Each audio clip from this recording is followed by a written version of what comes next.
예, 안녕하세요. 토끼왕지아입니다. 오랜만에 영상을 올리고 있습니다. 이런저런 개인 일도 있었고 추석 연휴도 있고 해서 유튜브에 한동안 소홀했습니다. 장이 안 좋다 보니까 신나는 것도 없었고 새로운 프로젝트도 없었고 또 하루 이틀 건너뛰다 보니까 쉬는 게 몸에 익숙해져서 더 손을 놓게 되더라고요. 텔방에는 얘기를 했던 건데 저는 지난주에 모 회사 최종 면접을 보고 왔습니다. 대표회사 최종 면접이고 1차 면접에서 분위기가 되게 좋았기 때문에 저는 당연히 합격이라 생각을 했었고 그에 맞춰서 유튜브를 이제 어떻게 운영해야 될까 직장생활 다시 하게 되면 아무래도 주말을 위주로 올려야 되겠다 이런 생각을 했었습니다. 그런데 흔히들 말하는 꼰대 대표회사를 만나서 아직 결과를 기다려야 할 시기긴 하지만 저는 합격은 포기를 하고 있습니다. 어떤 일이 있었는지는 생략하겠지만 어쨌든 좀 싱숭생숭하게 보내고 말았습니다. 아무래도 회사 생활 다시 시작하면 그만큼 제가 고생을 하는 거지만 대신에 무직일 때보다는 대출에 여유가 있으니까 투자 포지션 달라질 수 있는 건인데 계획 수정이 좀 필요해졌습니다. 어제는 지인한테서 전화가 왔습니다. 잘 사는 사람인데 반면에 또 엄청 짠돌이거든요. 근데 이 사람이 지방에 2주택을 가지고 있는데 서울 사는 저한테 니네 집값이 떨어져서 어쩌냐는 식으로 좀 신나하는 사람이었습니다. 이것도 자세한 거 생략할 건데 궁금하시면 블로그에 적어놨으니까 보시면 될 것 같고요. 제가 하고 싶은 말은 세상에는 이상한 사람들이 많고 결국 우리가 먹고 사는 건 남들이 해주는 게 아니라 우리가 결정하고 남의 성공보다는 내가 잘 사는 게 중요하다는 거죠. 금수저가 아닌 이상 우리에게는 두 가지의 경우의 수가 있습니다. 직장 생활을 하면서 벌어들이는 월급만으로 살 건지 아니면 플러스 알파 노래를 할지. 물론 월급만으로 살 수 있다면 우리의 삶은 엄청 심플해집니다. 머리가 복잡할 것도 없죠. 요즘처럼 꽤 괜찮은 최저시급에 주휴수당 이것저것 치게 되면 직장생활 꾸준히 할 수 있는 것만 신경 쓰게 되면 상당히 여유로운 삶을 살 수 있게 됩니다. 그런데 여기에는 체크리스트가 있죠. 월급만 가지고 우리가 원하는 삶을 사는 게 가능한지를 우리는 체크를 해봐야 됩니다. 내 집이 있어야 되는 거고 차도 있어야 되겠죠. 그걸 가정 꾸리게 되고 대부분은 외동이거나 형제가 한 명일 테니까 그리고 또 기대 수명은 늘어나고 있으니까 우리는 우리 부모님 부양 고민해야 되는 거고 우리의 노후도 생각을 해야 됩니다. 평균 수명이 70세라고 치면은 우리는 부모님 부양이 확 줄어들게 되고 우리의 노후도 부담이 확 줄어들게 됩니다. 그런데 100세 시대가 오게 되면 우리는 이전 세대보다 30년은 더 우리 부모를 부양해야 되는 거고 우리는 이전 세대보다 30년은 더 우리 노후를 대비를 해야 되는 겁니다. 부모를 부양하는데 월에 한 50만 원 정도 못해도 우리가 먹고 사는데 월에 한 100만 원 정도 못해도 필요하다고 친다면 1년에는 1,800만 원 정도 들어가겠죠. 만약 30년의 부담이 더 커지게 된다면 현금으로 따지면 5억 4천 더 필요하다는 얘기가 되는 거죠. 그런데 여기에다 즐기면서 살고 싶다면 어떻게 될까요? 또 아니면 불의의 사태 같은 게 생기면 어떻게 될까요? 우리나라 사람의 3분의 1 이상은 암에 걸린다고 합니다. 그리고 이 수치는 점점 늘어나고 있는 거고요. 암이라는 게 나는 절대로 안 걸린다거나 더 이상 남의 일이거나 한 건 아니에요. 여러분이 외동이라고 쳐도 여러분과 여러분의 부모님 합하면 여러분 집안 한 명은 암 환자가 나온다는 게 통계적으로 맞는 얘기인 거죠. 바꿔 말하면 노후에만 5억이 더 필요한데 암 환자가 한 명이라 나오게 되면 필요 경비는 폭발적으로 늘어나게 되는 겁니다.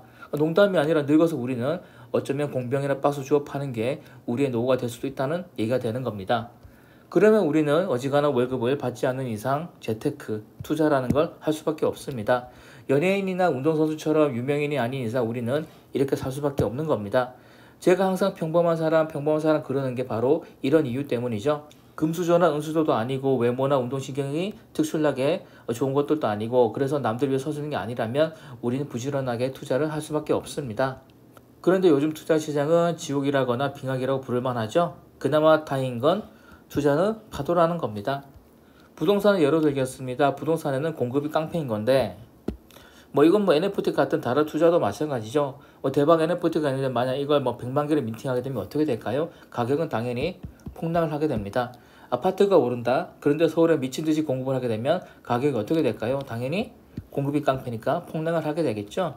그런데 지금 부동시장은 어떻습니까? 영끌이들은 다 죽는다, 물가가 오른다, 금리가 오른다라는 얘기를 뉴스에서 심심찮게 하고 있습니다. 그렇다면 이런 시장에서 여러분이 만약 건설사 사장이라면 새로운 아파트를 지을까요? 자재비도 올랐는데 아무도 집을 사려고 하지 않고 또 은행에서는 높은 금리를 주고 일단 아파트 짓고 볼 그런 건설사는 없을 겁니다. 이 얘기는 바꿔 말하게 되면 건설사가 물건을 안 지으니까 공급이 줄어든다는 거죠. 집값이 하락했기 때문에 건설 경기가 안 좋아지는 거고 공급이 줄어서 다시 집값이 올라가는 겁니다. 그러니까 뭐 집값 하락이 오히려 모순되게도 집값 상승을 불러오는 원인이 된다는 겁니다. 또 저는 장교로 군복무를 했었죠. 저는 학사 장교를 나왔는데 애초에 저는 군대에서 장기 복무할 생각이 없었습니다. 그런데 또 제가 다니던 시기에는 장기를 너무도 안 시켜주는 분위기여서 제가 원한다고 했어도 장기가 안 될 가능성이 되게 컸을 겁니다. 근데 몇 년을 장기 채용을 줄여버리게 되니까 어떻게 됐을까요? 애초에 장기를 목표로 한 사람이 줄어들었고 그래서 장기를 지원한 사람이 더 줄어들게 되었습니다. 그러니까 몇 년이나 그런 추세로 가버리게 되니까 이제는 필요한 자원이 부족한 상황이 와버렸습니다. 그래서 제가 전역하고 몇 년 뒤에는 오히려 뭐 개나 소나 다 장기시켜주는 상황이 왔다라고 합니다. 또 다른 예를 들면 이런 게 있죠. 여러분은 뭐 전문가가 있다고 생각할지 모르겠습니다. 새벽에 나스닥이 폭락을 했으면 일단 겉으로의 핑계는 물가지수를 대고 있죠. 근데 저는 진짜 짜증이 났습니다. 여러분은 어떨지 모르겠는데 왜 짜증이 났냐면 물가지수가 나올 때마다 폭락하는 게 벌써 몇 번째일까요? 작년까지 아무 말도 없다가 갑자기 어느 순간부터 물가가 너무 심각하다고 난리를 치고 그래서 어쩔 수 없이 금리 올린다고 합니다. 1월달, 2월달부터 그런 얘기를 했었죠. 몇십 년 만에 하는 뭐 자이언트 스텝인 어쩌고 하더니 그러면서 주식시장이 그때마다 박살이 났습니다. 그런데 물가지수는 또 계속 안 좋았고 그러다 보니까 또 금리를 올리게 됐고 또 그러면서 또 물가지수는 계속해서 안 좋았고 9월에 지금까지도 같은 패턴을 유지하고 있습니다. 미국이 전 세계 경제 1대장이고 연준이라고 하면 경제 전문가에 분명히 몰려있을 텐데 왜 지금까지 몇 번이나 금리를 올려도 물가가 안정되는 모습이 아직까지도 1도 보이지 않는 걸까요? 저는 이렇게 생각하는 게 결국 전문가는 없다라는 얘기가 되는 겁니다. 그러니까 우리가 할 일은 부동산이건 주식이건 남의 말에 맹신하거나 섣부르게 예측을 하지 말자는 거죠. 대응을 하고 사전에 미리 튼튼하게 준비를 하는 게 필요한 요즘입니다. 그래서 나스닥이 급락을 했어도 저는 투자 관련 책을 새로 주문했습니다. 투자하는 파도니까 다시 상승장을 올 거고 그때를 대비해서 어떤 종목이 좋은지 옥석을 가리기 위해서라도 돈을 아끼지 않았던 겁니다. 이건 예전 영상에 썼던 슬라이드입니다. 이것도 그렇고 이것도 그렇습니다. 이것도 그렇고요. 예전 슬라이드지만 이번 달에도 여전히 들어맞는 거죠. 계속해서 투자시장의 붕괴가 ING하고 있는 건 사실이기도 합니다. 하지만 우리는 지금까지 말한 이유로 인해서 투자를 포기하면 안 되는 거죠.